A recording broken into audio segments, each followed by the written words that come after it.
Muy buenos días, queridos amigos y amigas. El día de hoy, desde un espacio distinto, pero adelante con escudriñar la palabra de Dios. Vamos hoy a hablar un poco sobre el capítulo 48 del libro del profeta Isaías. Un contenido realmente fuerte, pesado, cinco elementos, cinco, para resaltar en este apasionante capítulo 48 del libro del profeta Isaías. Señor, te clamamos para que tu presencia use nuestros sentidos espirituales, para que nos permita, Señor, caminar conforme tu designio y tu palabra. Permítenos, Señor, ser testigos de la obra que has hecho, como le hiciste en el tiempo de Abraham y de Jacob. Asimismo, hazla en nuestro tiempo, para gloria y honra de tu nombre. Te lo pedimos, Padre, en el nombre de tu Hijo, que es nuestro Señor y nuestro Salvador Jesucristo, por quien te rogamos su pronto regreso. Amén. Amén. Sí. Capítulo 48 del libro del profeta Isaías. Dios reprende la infidelidad de Israel. Oíd esto, casa de Jacob, que os llamáis del nombre de Israel, los que salieron de las aguas de Judá, los que juran en el nombre de Jehová y hacen memoria del Dios de Israel, mas no en verdad ni en justicia, porque de la santa ciudad se nombran y en el Dios de Israel confían. Su nombre es Jehová de los ejércitos. Lo que pasó, ya antes lo dije, y de mi boca salió. Lo publiqué, lo hice pronto y fue realidad. Por cuanto conozco que eres duro y barra de hierro tu cerviz y tu frente de bronce. Te lo dije ya hace tiempo. Antes que sucediera, te lo advertí, para que no dijeras, mi ídolo lo hizo, mis imágenes de escultura y de fundición mandaron estas cosas. Lo oíste y lo viste todo, y no lo anunciaréis vosotros. Ahora pues, te he hecho oír cosas nuevas y ocultas que tú no sabías. Ahora han sido creadas, no en días pasados ni antes de este día las habías oído, para que no digas, he aquí, que yo lo sabía. Sí, nunca lo habías oído, ni nunca lo habías conocido. Ciertamente no se abrió antes tu oído, porque sabía que siendo desleal habías de desobedecer. Por tanto, te llamé rebelde desde el vientre. Por amor de mi nombre, diferiré mi ira, y para alabanza mía la reprimiré para no destruirte. He aquí que te he purificado, y no como a plata te he escogido en horno de aflicción. Por mí, por amor de mí mismo, lo haré, para que no sea mancillado mi nombre, y mi honra no la daré a otro. Óyeme, Jacob, y tú, Israel, a quien llamé, yo mismo, yo el primero, yo también, el postrero. Mi mano fundó también la tierra, y mi mano derecha midió los cielos con el palmo. Al llamarlos yo, comparecieron juntamente. Juntaos todos vosotros y oíd, ¿quién hay entre ellos que anuncie estas cosas?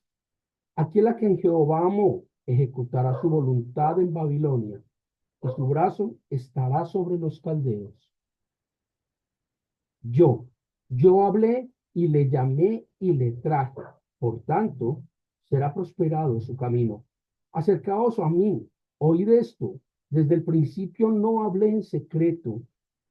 Desde que eso se hizo, allí estaba yo. Y ahora me envió Jehová, el Señor y su Espíritu. Así ha dicho Jehová, Redentor tuyo, el Santo de Israel. Yo soy Jehová, Dios tuyo, que te enseña provechosamente, que te encamina por el camino que debes seguir. Oh, si hubieras atendido a mis mandamientos, fuera entonces tu paz como un río y tu justicia como las ondas del mar. fuera como la arena tu descendencia, y los renuevos de tus entrañas como los granos de arena. Nunca su nombre sería cortado ni raído de mi presencia. Salid de Babilonia, huid de entre los caldeos. Dad nuevas de esto con voz de alegría, publicadlo, llevadlo hasta el postrero de la tierra. Decid, redimió Jehová a Jacob su siervo. No tuvieron sed cuando los llevó por los desiertos, les hizo brotar agua de la piedra, abrió la peña y corrieron las aguas. No hay paz para los malos, dice Jehová. Capítulo 48 del libro del profeta Isaías. Les decía que en este capítulo 48 hay cinco, cinco elementos que vale la pena resaltar. Cinco elementos que es muy importante traer a colación. Cinco elementos que nos llevan a reflexionar un poco sobre la condición del pueblo de Dios. El primero de ellos lo vemos allí entre el versículo 1 al versículo 8, donde Dios acusa directamente a su pueblo de una tremenda falsedad, de una tremenda hipocresía frente a la fe que ellos proclamaban hacia Dios. Hipocresía en lo bueno y una tremenda obstinación en lo malo. Cualquier parecido con la realidad es mera profecía. Relajados por el lado. Elemento número 2 a resaltar, ratifica ese proceso de recuperación y de salvación de parte de Dios a su pueblo. Ratifica que por su infinita misericordia va a acceder a salvar a su pueblo. Entonces, vemos cómo el amor de Dios dentro de ese proceso del Antiguo Testamento, en el Nuevo Testamento manifiesto de una manera muy diferente. Ese amor se refleja allí, como lo establece Juan 3:16, a través de Jesucristo, de la obra de Cristo. Esta segunda parte donde se ratifica la salvación del pueblo por la misericordia de Dios, lo vemos del versículo 9 al versículo 11. Tercer elemento, invita a todo el pueblo y a toda la creación a depender única y exclusivamente de él, no a depender de nadie más, ni de los babilonios, ni de los asirios, ni de ningún otro pueblo, o, lo que es infinitamente más grande, no depender de ninguna otra cosa. Va de nuevo, elemento número 1, Dios acusa de hipocresía al pueblo. Elemento número 2, aún así en su misericordia ratifica que será salvo. Elemento número 3, hace una invitación abierta y expresamente a través del profeta Isaías de depender única y exclusivamente de él. Elemento número 4, Dios explica cuál fue la causa directa de ese cautiverio al que se vio sometido el pueblo de Dios y ratifica una vez más la promesa de la liberación. Entonces, este elemento cuarto es una dupla. Por un lado, establece qué fue lo que causó ese exilio, ¿sí? Ese cautiverio. Y por otro, dice, aún a pesar de eso, tranquilo, vamos a liberar. Elemento número 5, Dios proclama la libertad e invita tanto al profeta como al pueblo a que proclamen, a que digan abiertamente que la mano de Dios los liberará del cautiverio. Y termina este quinto elemento, que está allí el versículo 20 al 22, estableciendo algo contundente, y es: los malvados no serán salvos. No da más explicaciones. La verdad es de esas preguntas que mucha gente se hace, porque a la gente buena le pasan cosas malas y a la gente mala le pasan cosas buenas. Realmente la Biblia no da una respuesta que sea satisfactoria al apetito cognitivo del ser humano, pero sí establece algo a lo largo de toda la Biblia, desde Génesis hasta Apocalipsis, y es el hecho de que los malvados no serán salvos. Y ya establecer y decir eso es suficiente respuesta para el creyente. Si empezamos a desarrollar un poco todo este elemento que conforma la exposición de estos 5 puntos, veríamos que cuando Dios acusa de hipocresía y de falsedad al pueblo, lo que establece allí es supremamente sencillo, y es: ustedes van a la iglesia, ustedes pagan diezmos, ustedes hacen buenas obras, ustedes oran en nombre de Dios, ustedes citan el nombre de Dios, juran en nombre de Dios, ustedes hacen todo esto, pero realmente lo que ustedes piensan y la forma en que ustedes operan está muy lejos de que eso sea siquiera parecido a lo que ustedes proclaman. Una cosa es lo que ustedes están diciendo y otra cosa muy distinta es lo que ustedes están haciendo. Decir y hacer cosas totalmente diferentes. Esto es bastante parecido a lo que estamos viviendo hoy en día. Si llegáramos a coger un puñado, una muestra representativa de los habitantes de la Tierra, todos, en términos generales, dicen creer en Dios. Es más, vaya a un servicio religioso cristiano y la gente no cabe. Vaya a una misa, la gente no cabe, la gente es afuera. O sea, de boca, todo el mundo cree en Dios. Pero lo que hacen, lo que piensan, cómo proceden en su cotidianidad, poco o nada tiene que ver. Hay eh, un planteamiento allí, y que, reitero, es absolutamente coherente con lo que vemos hoy en día, y es el hecho de que la fe que se proclama en Dios no está alineada con el obrar de esos creyentes. Y eso genera un tremendo conflicto en la cotidianidad del ser humano. Genera un conflicto que trae insatisfacción, la insatisfacción trae frustración, la frustración trae angustia. Y empieza uno a entender por qué el mundo permanentemente anda comiendo al hambre. Decimos una cosa y hacemos otra.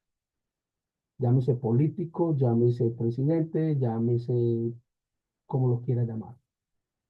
Llámese cónyuge, llámese como lo quiera llamar. Decimos algo y hacemos algo diferente. Mala cosa. Aún así, Dios, en este primer punto, donde los acusa de falsedad, donde los acusa de hipócritas, les dice algo muy claro y les dice: yo siempre hablé claramente. Todo lo que les dije del pasado, ustedes lo vivieron.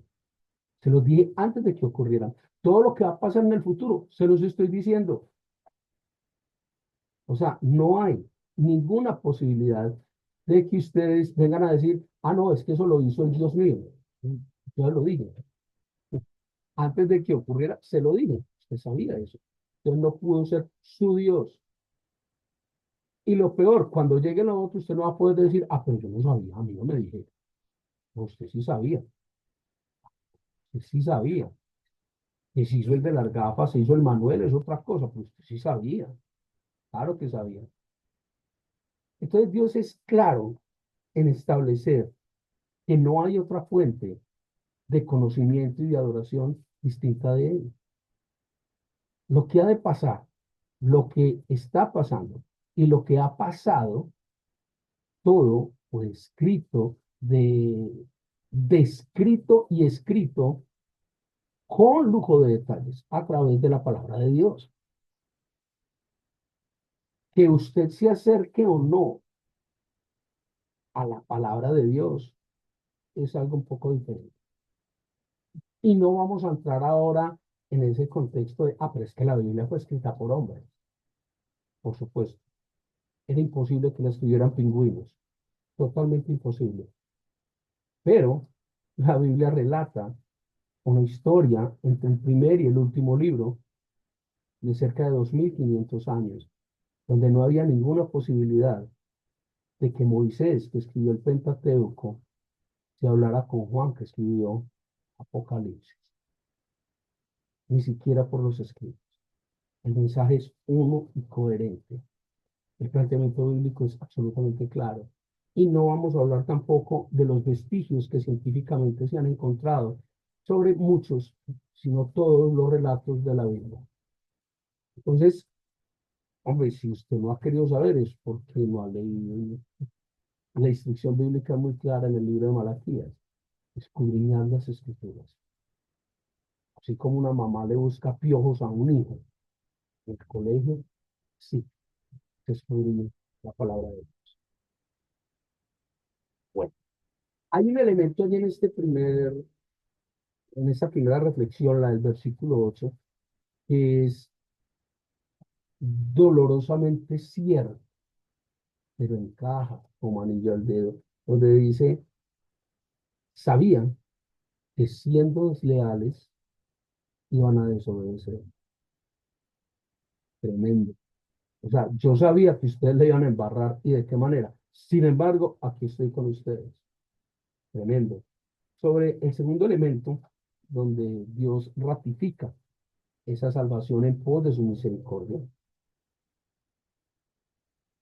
vale la pena que exalta algo que muy pocas personas entienden, que es uno de los atributos más importantes de Dios y es el amor de Dios por sí mismo.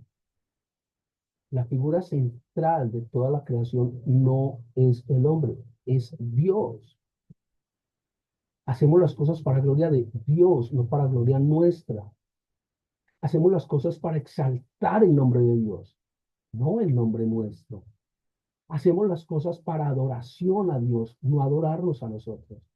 Y eso queda claramente establecido allí en el versículo 9, cuando él dice, Dios por misericordia y por amor de su nombre decide no destruir su pueblo, no lo destruiré. He disipado mi ira, no los voy a destruir por amor de mi nombre, porque no voy a compartir mi honra con nadie. Dios es un Dios celoso. Sí, pero es que ese es del Antiguo Testamento. Y dale con eso. El Antiguo Testamento y el Nuevo Testamento son el mismo texto.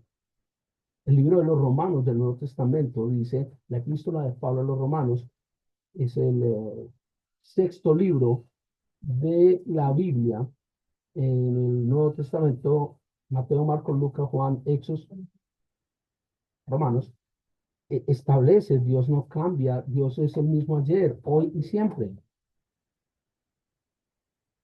Entonces, es el mismo, Dios es celoso, Dios es un Dios de justicia. Sobre el tercer elemento, donde Dios invita a estar concentrados y centrados absolutamente en Él y no confiar en nada ni nadie aparte de Él, de que toda su confianza y su fe reposen sobre Él y que eso sea un claro reflejo de lo que usted hace, dice y piensa, eso nos lleva y nos establece que Dios es el que se encarga de llamarnos, de traernos y de hacernos exactamente lo mismo que pasó en Egipto. Lo vemos aquí en el versículo 12 y también lo vemos en el libro del profeta Oseas, el profeta Gomelo de la Biblia. Osea, capítulo 11, versículo 1 del profeta Oseas. Allí está.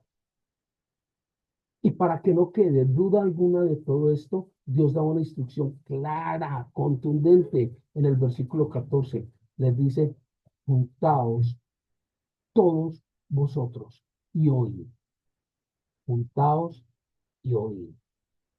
Hoy en día queremos estar juntos, pero no queremos oír. Mala cosa. Todos queremos estar juntos, todos queremos respeto, todos queremos derechos, todos queremos, pero no queremos oír lo que dice la palabra de Dios. Complicado el tema, motivo de angustia por demás, pero ahí no hay nada que pueda hacer.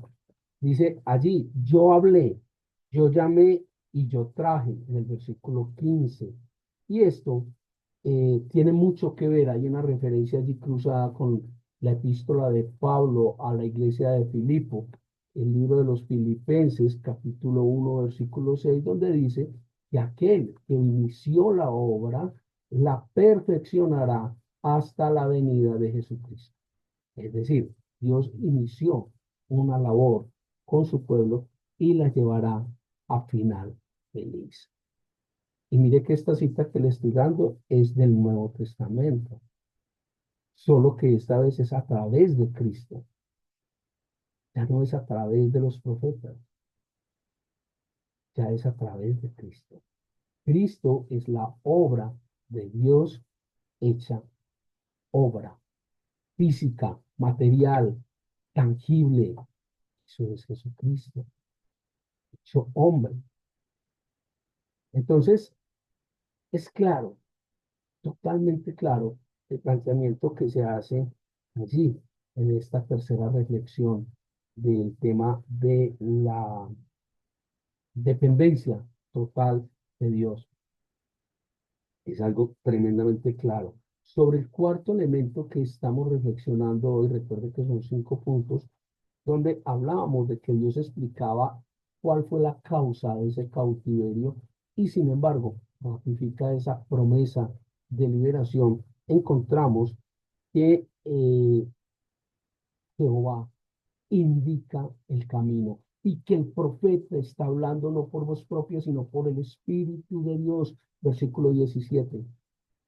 O sea, lo que el profeta está diciendo no es lo que él interpretó, no es lo que a él le pareció, no es lo que él creyó, es lo que el Espíritu de Dios puso para ser dicho al pueblo.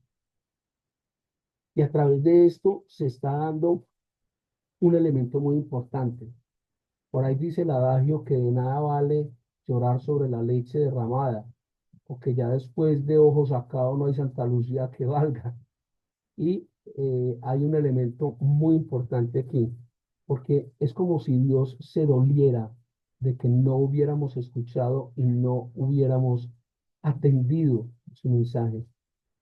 Allí hay un elemento muy valioso del versículo 18 al versículo 19, donde nos dice de una manera muy tangible, si hubierais escuchado lo que yo les dije, si hubieras atendido a mis mandamientos, si hubieras confiado plenamente en mí, si hubieras hecho todas estas cosas, entonces la paz habitaría en ustedes, su descendencia sería grande, nada les faltaría, absolutamente nada, pero no lo hicieron. Ahí fue cuando cayó el palo y mató al hombre. No lo hicieron. Pero si lo hubieran hecho, Ave María, muy distinto sería el cantar, dice allí la palabra. Tremendo, tremendo. Y Dios le reclama a su pueblo, le hace un reclamo fuerte y le dice, eh, yo nunca les hablé al escondido, yo nunca les hablé con claves, yo nunca les hablé en lo secreto, siempre como mi pueblo les hablé abiertamente, escuetamente, a través de los profetas. Ya que ustedes no hubieran querido escuchar, esa es otra cosa muy distinta. Pero que les hable claro, les hable claro. Es un reclamo que Dios le hace a su pueblo. Y aún a pesar de esto, ya hemos visto, no solamente en este libro del profeta Isaías, sino en el libro del profeta Jeremías, que también estamos estudiando, qué fue lo que pasó. O sea, se enredó el tema, se enredó el tema. El quinto y último elemento de esta reflexión que hace referencia a que Dios proclama e invita al profeta y al pueblo a proclamar su obra de liberación y donde prácticamente condena a los malvados a no ser salvos, hay varios elementos. Dios da una instrucción sobre el versículo 20 donde nos dice, vayan, proclamen, hablen, digan que todas estas buenas nuevas de la libertad del pueblo de Dios van a ser realidad. Esto va a ocurrir. Y efectivamente se dio la liberación de Babilonia. ¿Sí? Y de ahí esa frase que se repite en Apocalipsis 18:4 y es huir de ella, salir de Babilonia, huir de los caldeos. Yo los voy a proteger, pero ustedes tienen que mover. Y nada que ver con ayúdate que yo te ayudaré. Pues, planteamiento más absurdo. Eso es contrario a todo el planteamiento bíblico. No dice ayúdate que yo te ayudaré. Lo que dice es confíen en mí y yo los voy a liberar. Salgan de Babilonia y huyan de los caldeos que yo se los voy a entregar. Pero esa es la metodología. Lo que pasa es que Dios nos dice blanco y nosotros le decimos gris. Nosotros le decimos a Dios día y Dios nos dice, no, es que es de noche. No, pero es que de pronto de día puede pasar. ¿Sí? Pues hay que tener el plan B. No, no hay que tener plan B con Dios. Y eso tiene que ser muy claro para el creyente. Y termina de una manera muy taxativa con el versículo 22, algo exactamente igual a lo que veremos más adelante cuando estudiemos el capítulo 57 del mismo Isaías, sobre el versículo 21 de ese capítulo 57, cuando dice, los malvados no serán salvos, no se preocupen, va a haber justicia. Mis muy queridos, ahí les dejo esas 5 reflexiones del capítulo 48 del profeta Isaías. Esperemos en esta próxima reunión el jueves que podamos reunirnos nuevamente con la misericordia de Dios para hablar del libro del profeta Jeremías, donde estaremos analizando el capítulo 18.